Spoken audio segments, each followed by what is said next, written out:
হাজির বিচার যদি না হয়, আপনারাও একদিনে বাংলাদেশ থেকে পালাতে বাধ্য হবেন।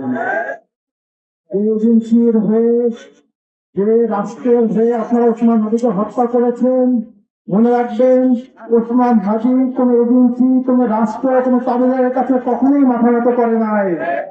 যদি মাথা নত করত, অন্য অন্য বিক্রি হওয়া নেতাদের মতন সে সুখে জীবনযাপন করতে পারত।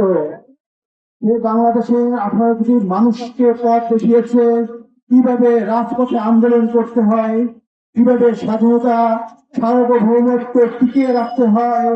এজেন্সির রক্ত চুকে উপেক্ষা করে জনসাধারণের নেতা হয়ে উঠতে হয়।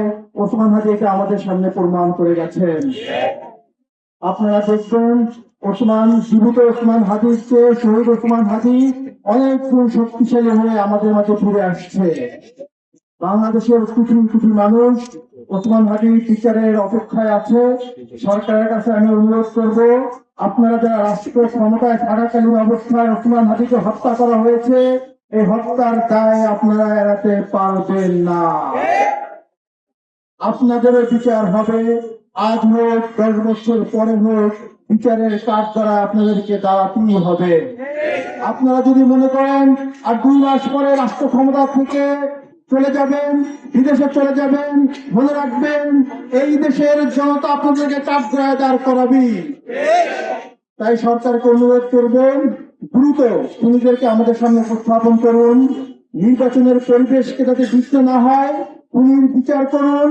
আপনারা ওসমান হাদিকে হত্যা করিয়েছেন, আবার আপনারা এটাকে ইস্যু করে নির্বাচন বানচাল করার চেষ্টা করতেছেন, তা আমরা কখনো হতে দিব না।